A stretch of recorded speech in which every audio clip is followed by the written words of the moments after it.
As I search for the white dove, I wonder if she searches for me. Or if my hopes are...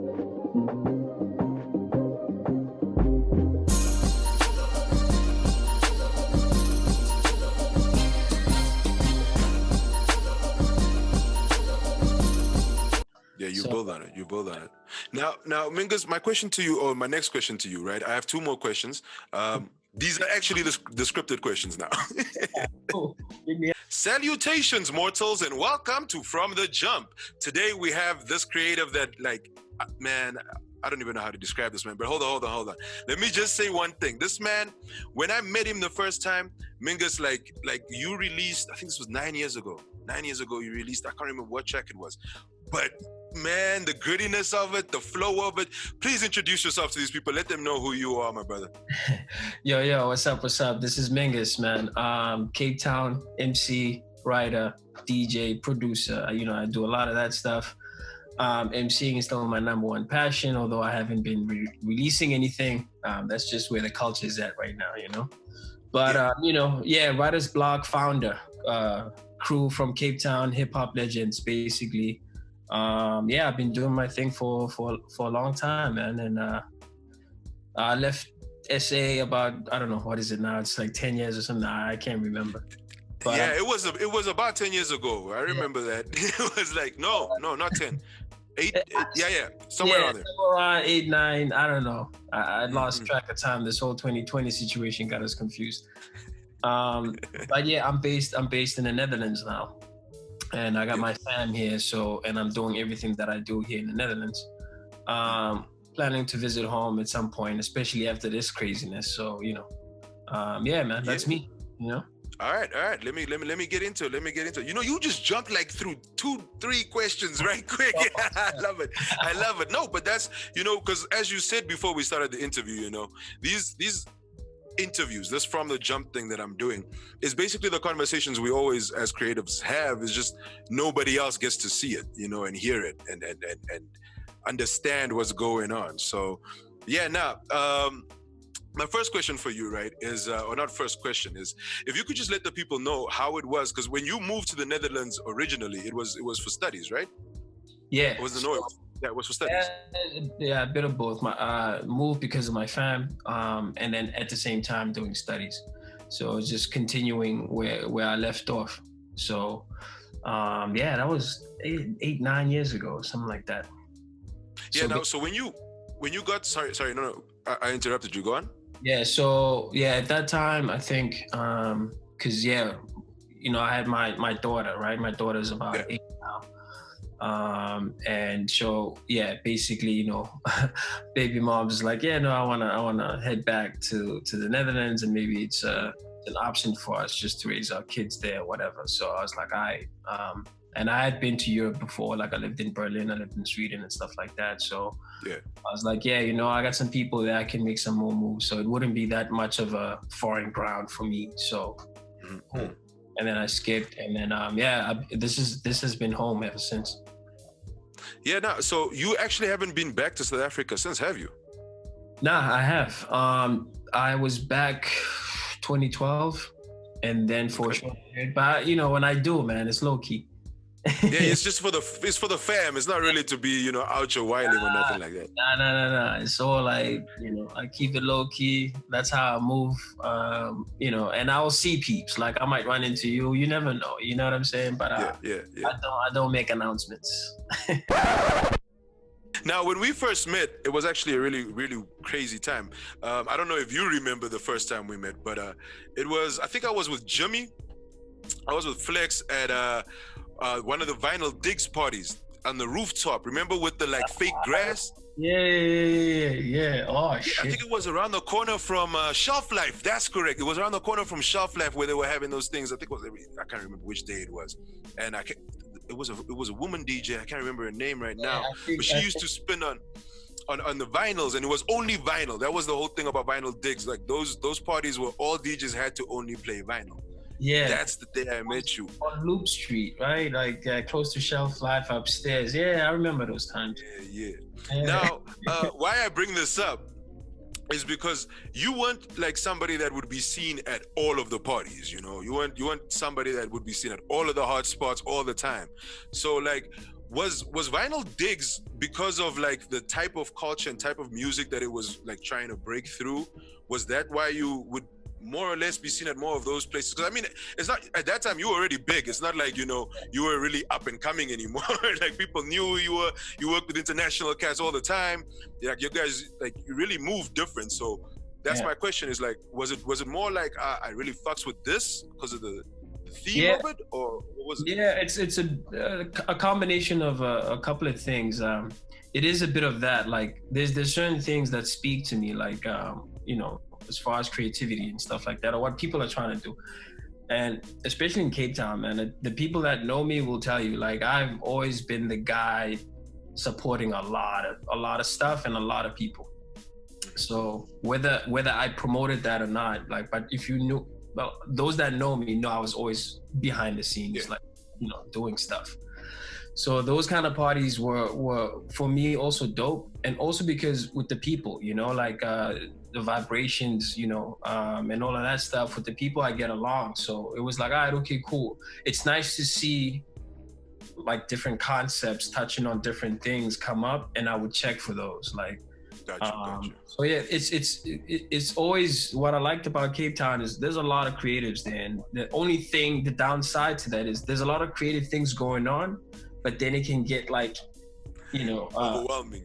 Yeah, you know, and like one is there and the other one is there, you know. So, but anyway, at that time, man, I was always behind the scenes, and like I support a lot of people and stuff like that, and like the people that were playing there, like Jess and them and stuff like that. That's Jess Cross. That was her name. Thank you. She was getting into it. You know what I'm saying? Like it was one of the first times like DJing and stuff like that. I remember we used to play at the waiting room, and she came to me asking, "What is that song?" Yeah. But yeah, you know, it's the people, it's the concept. Most importantly for me, it's always the music. You know, I like you know, good music. Good music is always one of those things, man. I mean, again, no. Can you hear me, Mingus? It's like you're cutting in and out. Oh, I can see you now. But I can't hear you. Can you hear me? Hold on. It's about to jump back in. I can. This happened earlier today. What? Okay. There we go. Oh, there we go. Yeah, this happened like while I was on with Laz earlier. It happened as well. But you know, as you were saying, like, you know, the supporting of other artists and things that you really vibe with and vibrate with, right? Leads me to another question, which is the collaboration aspect of it. As I said earlier, like you've collaborated with a lot of great artists, varied artists. You know, I remember you. I think it was, you, Camo, Ill Skills. I can't remember who else was on that. I think Youngster was on that video. It was a crazy video that y'all did at some point. How important is collaboration to you, and how throughout your career has it been like a real point that you've made to collaborate with certain people, or was it more of a thing of I just want to do me for most of it? I guess for me it was always a thing to work with other people. So if I trace back everything, right, like, so before I was comfortable getting on the mic and like, you know, I was hosting open mics, you know, and then I got into radio, and even that on radio, my whole attitude was like, okay, it's the platform. I need to get the dopest people that I know on the platform. So even when that radio show is called Live Wires, you know, even when it blew up, and I would get calls like, yo, there's these top guys coming in, they want to do an interview of your show, and I'm thinking, man, you know, I would rather give that to Dream Scott than give it to I don't want to name names, you know what I'm saying, but like, I got you. I would rather give that moment to them than, and this is what I'm talking about in the very beginning. Everybody's still, you know, like, so I was right there.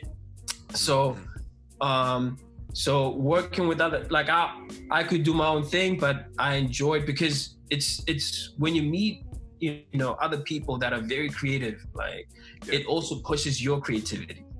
So that's the thing, right? So steel sharpens steel. So if you want to be dope, you gotta really fuck with people that are dope. That's how you elevate. And it's for me, it was competition, but at the same time, friendly competition. I didn't hate so and so because we're in competition. It was like, oh man, like this dude is dope. I gotta try. I gotta get him. I gotta do my own thing. You know what I mean? So I was always collaborating in that sense.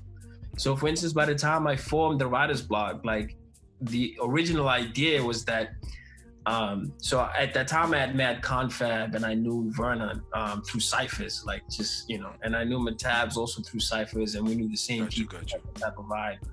But Confab and I clicked because me and him are just, we're the same when it came to analyzing rhymes and rhyme schemes. We would talk for hours nonstop, just how rhyme schemes go, So me and him like that. And then, and then I was like, all right. So at that time, because I was before Writer's Block, I was with the Archetypes, and then that didn't work out. Right. I moved, did my solo stuff. And then I met these dudes, like I said, I thought they were ill. So I wanted to do a mixtape actually. Okay. So I was gonna call the mixtape Writer's Block. And then I wanted to have these cats now that I'm like hanging out with. So the Confabs or whatever. And what most people didn't know is Ben Sharper was also supposed to be in that. And yeah, he was supposed to be in that.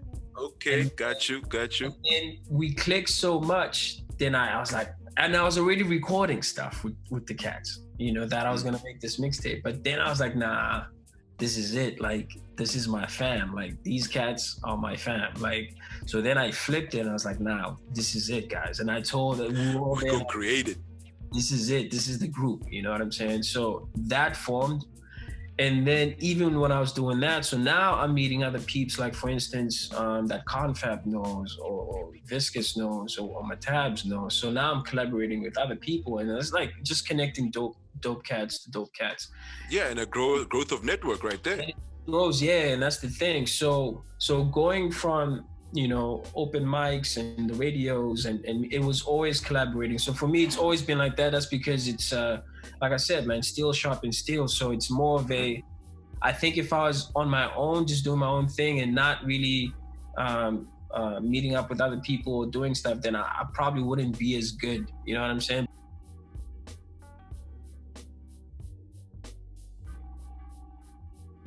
Yeah, so collaboration, I think, is a good thing. And I think maybe it resonates with other creatives too. Like, whether you're a graffiti artist or breakdancer, because you can think your style is dope, but then there's always someone doper. You know what I'm saying? So you gotta be open like that. Like, so you gotta be open and like meet other people and see what they're doing. Not to copy or anything. It's just like test where you are compared to. Exactly. You know what I'm saying? Exactly. You never know. Like that thing will push you. So. Like with my crew, with the Writer's Block, it was like that every time we wrote tracks, man. Everybody was like, all right, what angle you gonna come from? What are you gonna, you know what I'm saying? Like, yeah, nah. That just like, all right, cool. This dude might come like this. So if he spits his, oh, shit.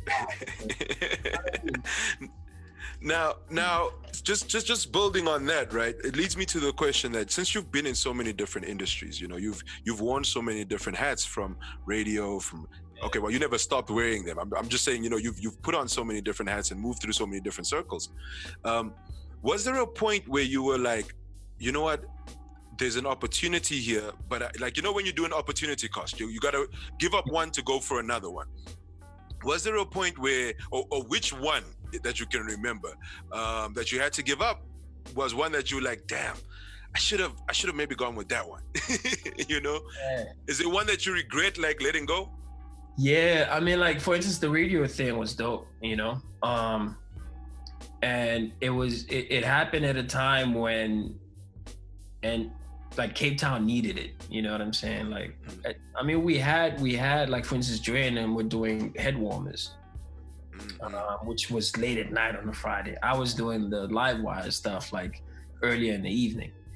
Yeah. So cats used to like come in there because around, if I'm not mistaken, 9 or so would be done, and then it's time you can go to town. You know, Then you can go party.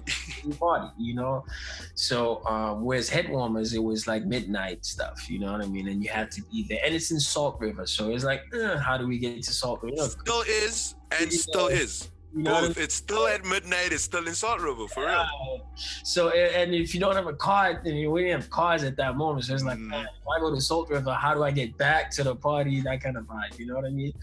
So, man, I think I did that for like 3 to 4 years, and then I went into the live scene, you know, where now I started hosting parties professionally and stuff like that. But I feel like, man, if I'd stuck with that, because things were starting to happen, but then maybe it's my person. I got bored easily, maybe, perhaps, I don't know. Or, you know, I got enticed with other things, and then I was like, you know what, let me just go. But if I look back now, it's something that I'm like, man, okay, maybe that's something that I could have just stuck with and continued, and, you know, who knows? You know, but I mean, if you did, also in hindsight, I mean, or right now, if you look at it in another way, would you have done the other things you would have done? You know what I mean? That's exactly the thing. So at the same time, I might say that, but I don't regret anything. That's the thing. Like, I see things as a journey, and it has twists and turns. You know what I'm saying? And for me, it's never a like, fuck, I messed up, or it's like, all right, because everything teaches me, right? Like, for instance, the radio stuff and all of that. Like, today work to my benefit, like with all the things I do professionally for work here in the Netherlands and stuff like that. You know what I'm saying? Like, so exactly, it's not for nothing. You know what I mean? Like, so I don't regret anything. So I mean, me leaving that to do other things like the live shows and stuff like that open up other things, and you know what I'm saying? So yeah. It's all good. I don't regret. No doubt. No doubt at all. And that leads me to this question, right? So, when you moved to your stage of you know, actually being out there on the live scene, and being out there at Zula Bar, at the waiting rooms, at the whatnot, what was for you when you had to be up there? Which was your favorite venue? Like, which was your favorite venue when you knew, like, damn, tonight's that place is gonna be ruckus. Like, I'm gonna enjoy that one. Favorite venue? Yeah, that you like, because I mean, it's not like you only hosted 1 or 2 shows. Yeah, I know. That's what I'm saying. You making it hard for me. I won't say favorite party because, you know, then people are gonna feel some type of way. Like, he said he wasn't, you know. But like, favorite venue to actually be at, which would also basically be like which party is. Yeah, it's tough, dude. You know why I say it's tough? And I'm sorry I cannot answer this question in like black and white, like straight like that. No, go. Because even I remember before we took hip hop to Long Street and all that stuff, like we were doing stuff in OBS. So there was like this place called the Armchair, you know. I can remember the Armchair. Crazy shows we had. In fact, there's one that popped up to my mind now, like OBS used to have like the OBS Fest back when it was the shit, you know. Yep. I don't know if it's still going on now, what the case is, but man, it was a time that was like the thing. And so Writer's Block, my crew, we got booked to do a set that night. And man, that shit was bonkers, yo. Like it was mad. And then I can tell you about, for instance, the shows at Zula, like the ones I did with Blue and Exile or John Robinson, you know. I mean, those things were off the chain. Like, and then there's another one that I will always, this one, like, you know, as a creative, if you meet another creative that you grew up looking up to or listening to, and that person tells you, yo, you dope. Yeah. This is Kenny's party. This was Party People. And Kenny brought Babito from Stretch and Babito, right? Stretch and Babito show, yeah. So Kenny brought Babito, and I had to open up, and I did that show. I did my thing, killed it. But when Babito came to me, man, Babito came up and says, yo, kid, you're nice. Dude, I lost my shit. I lost my shit. I'm like, yo, that's Babito. That's Garcia cucumber slice Babito. And I was like, yo, this dude is like, yo, he's like, man, you nice. And he's kid. giving you props like on the spot, you know. That shit blew my top, man. I was like, damn, all right, okay. And you know what that does? For me, it just solidified a lot of shit. And it happened again when I was again, Kenny. He brought Bahamadia, J Live, Master Ace, and them. And then when I got off stage and Bahamadia and J Live were just like, yo, dude, like, you're super nice. That's why that night I did the joints with Bahamadia, because Bahamadia was like, yo, who's the nicest in Cape Town? And Kenny was like, yo, get this dude. And then, and that's how I got on stage with Bahamadia doing those joints. So, man, and that's why, things, that's why I cannot choose one, because it's like, there's different time frames, different. Yeah, got you. But that brings me to a very interesting question, actually. Okay, wait. Before I get into let me start with that question. Let me get into this question, and then I'll go to one of the scripted questions, since we haven't done one yet.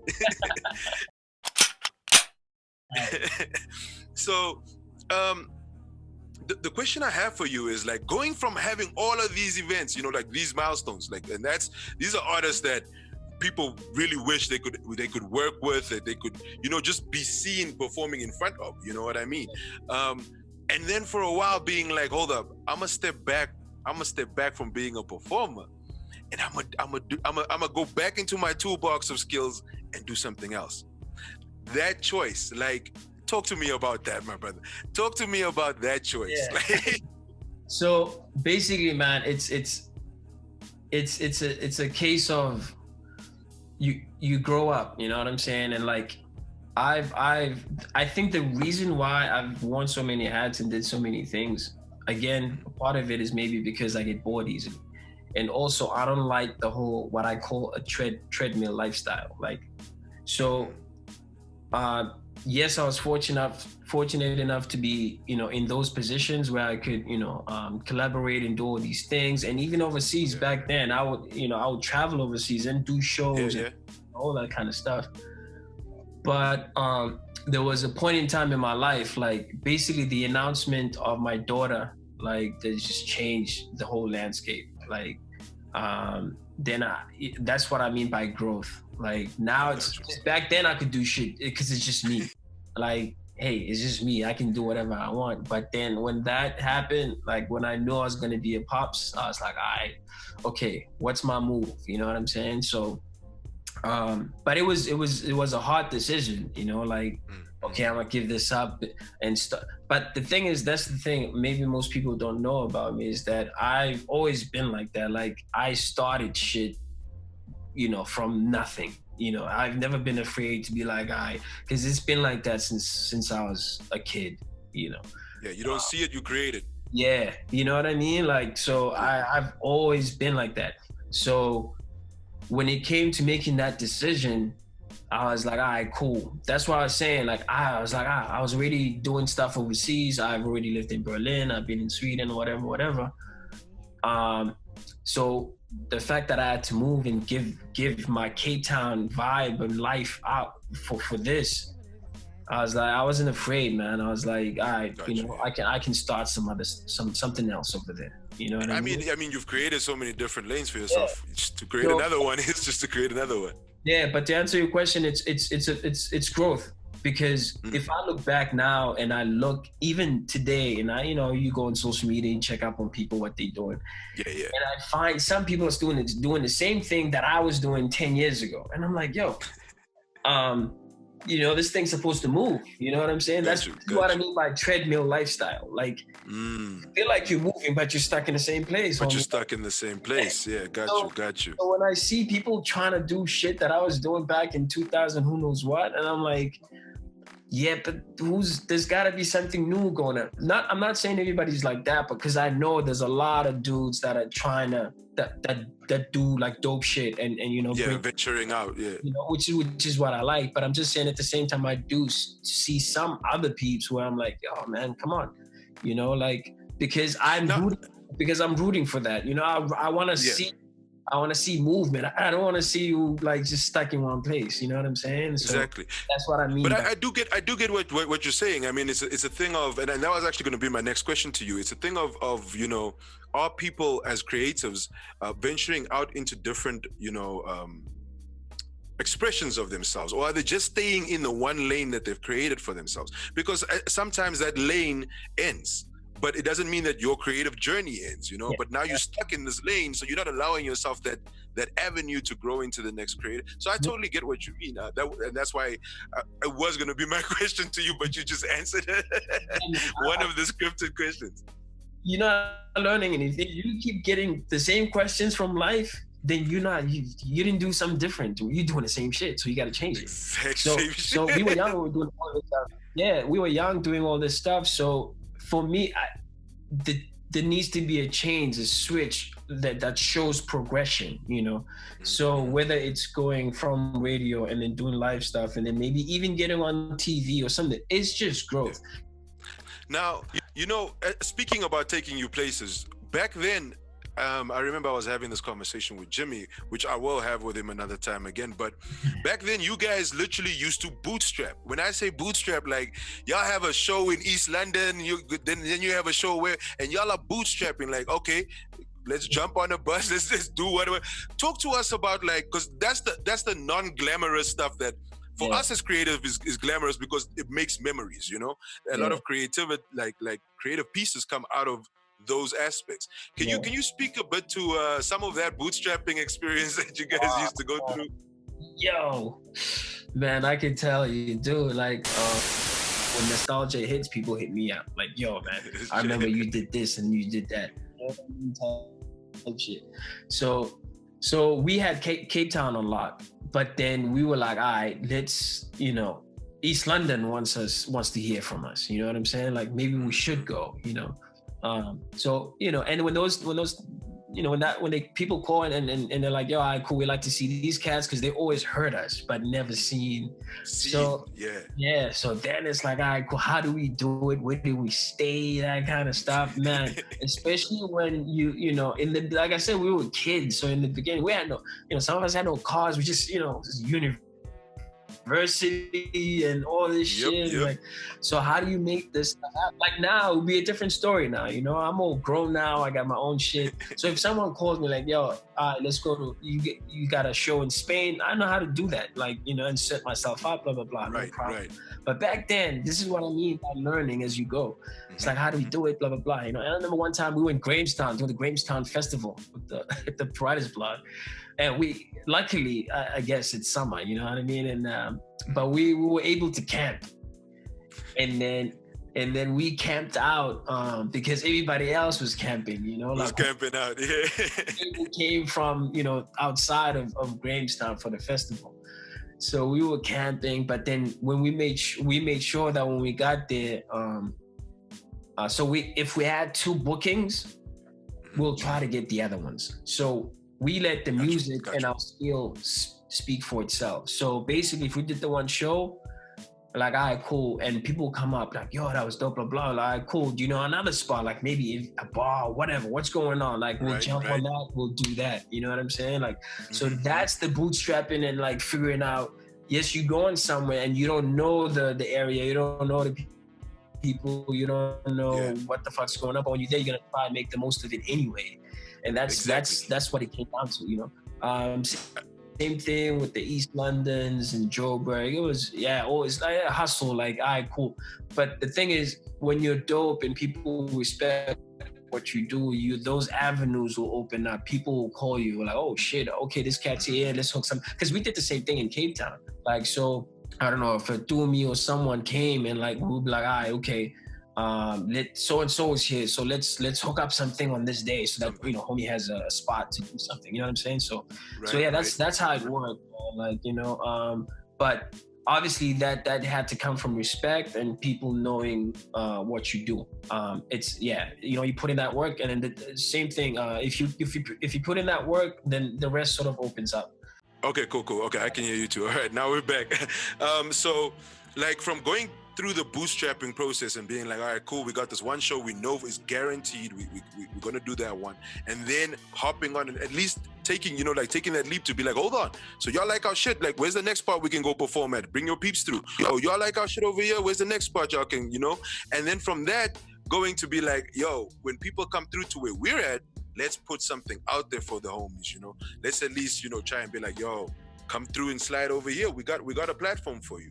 And I say that to say that from your own experiences, basically what you're saying is you created a platform that wasn't there before because you understood the hardships of it, right? Yeah. And that's what I'm trying to get at with like these type of like from the jump interviews, is that as creatives, whether you're a big time creative, whether you're an up and coming creative, it's about taking that risk and that leap to say, let me create it, let me see, right? I think as a creative, you have to, even if you think, people are not gonna get my shit or whatever, like fuck it, just go out there, create. It could be a new app. You never know. You know what I'm saying? Like, exactly. No one started off just ill like that. Like, boom. You know what I'm saying? Like, we all had to pave the way somehow. Learn it. Yeah, it's like I said. Yeah, learn it, man. You learn as you go. Just make sure when you do that, you take in the learnings and you learn from it, and you build on it.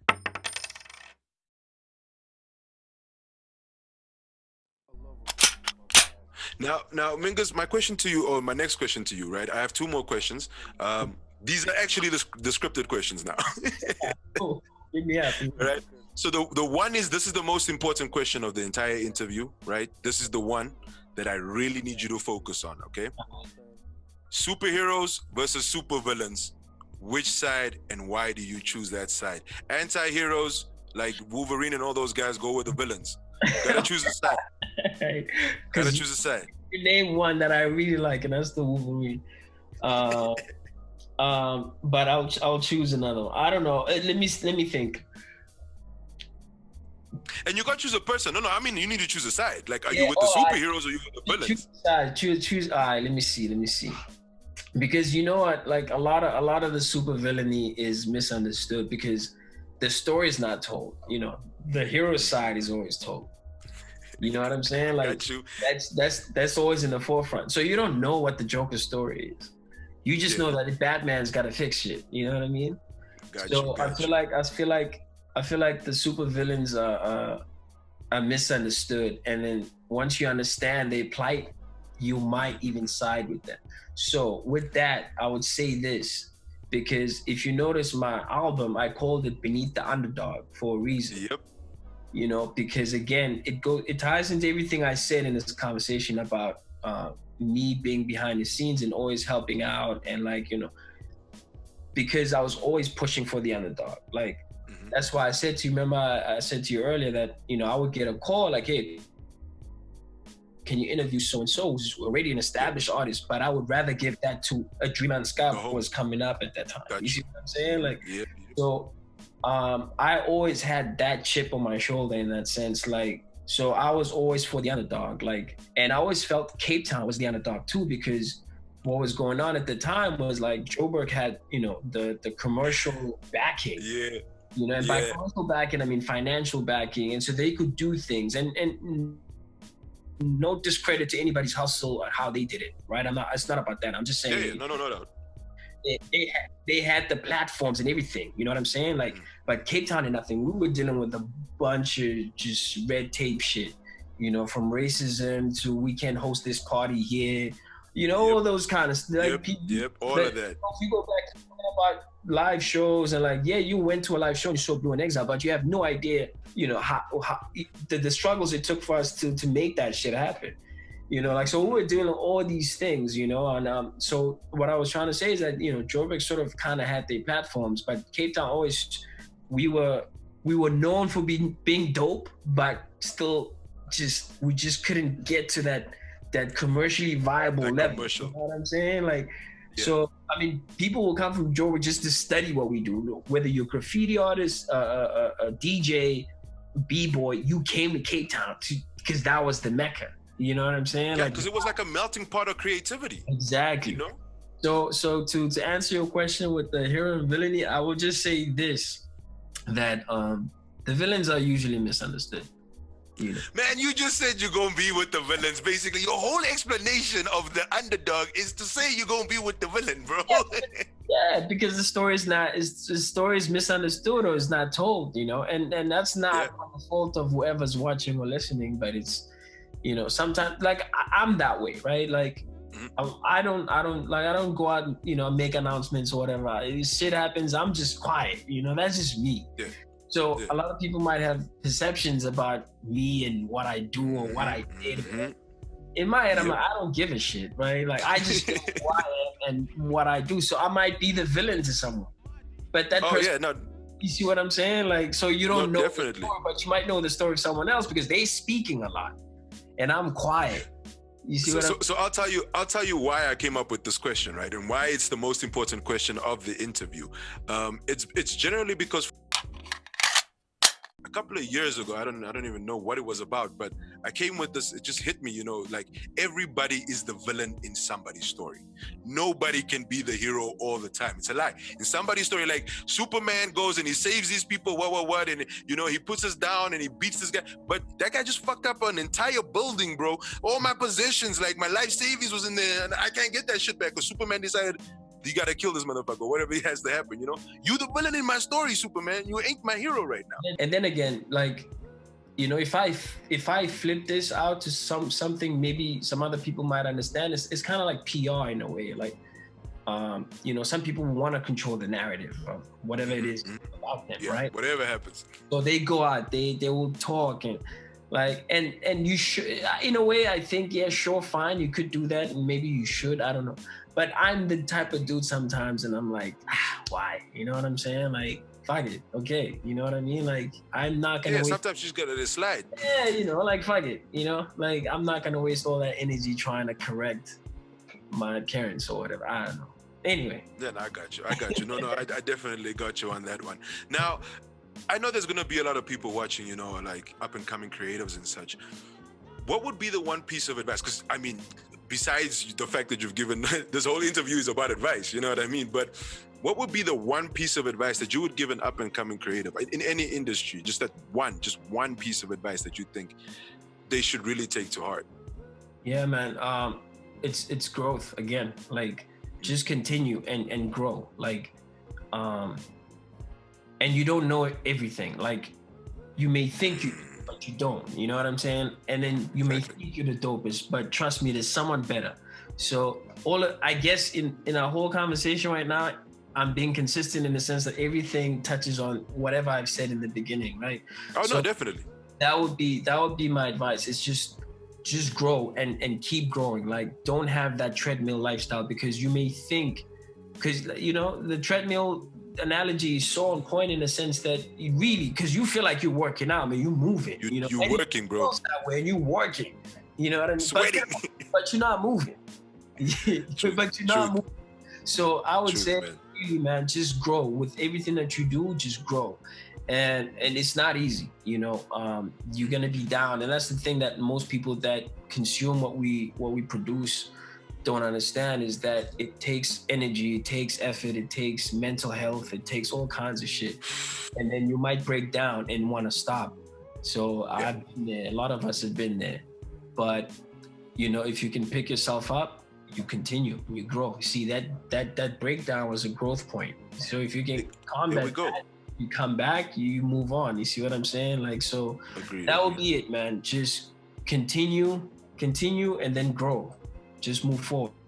Interview. I want to let you know, you see, this is how it happens. We already had like an hour almost. And like, it was supposed to be 20 minutes long. My brother, thank you so much for doing this, man. Like for real. I know that it's when the request came through, it was also a bit of a what, but I was like, look, man, I know people are gonna get insights into this. They're gonna understand different things that are, you know, coming from behind the scenes that they don't really get to see.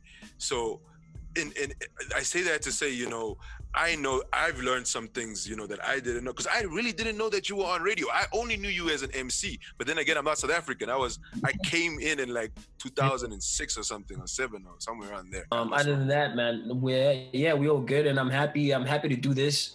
Again, it's, you know, it's about supporting each other. It's about If someone's creating something and then like, yo, I've been that way, man. Someone hits me up. All right, cool. What we doing? All right, let's move. You see, that's just me. No, and I fully agree with doing creative works that way. I mean, that's why I love to collaborate with people. I truly believe that we learn so much from each other unknowingly just by being in creative spaces. And it's not a thing of like, oh, do for me and I'll do for you type of thing. It's a thing of put it out in the universe, you know. I do, and maybe it will be carried forward on another one and another. Ladies and gentlemen, this has been From the Jump. This is Mingus all the way from, where in the Netherlands are you actually right now? I'm in a small town called Doetinchem right now. Yeah, he's out in the Netherlands. As I search for the white dove, I wonder if she searches for me. Or if my hopes of finding her are nothing more than an ill-conceived fantasy. You see, I constantly think about one, yet seem to dream about another, making it almost impossible to visualize myself being with either. Thereby,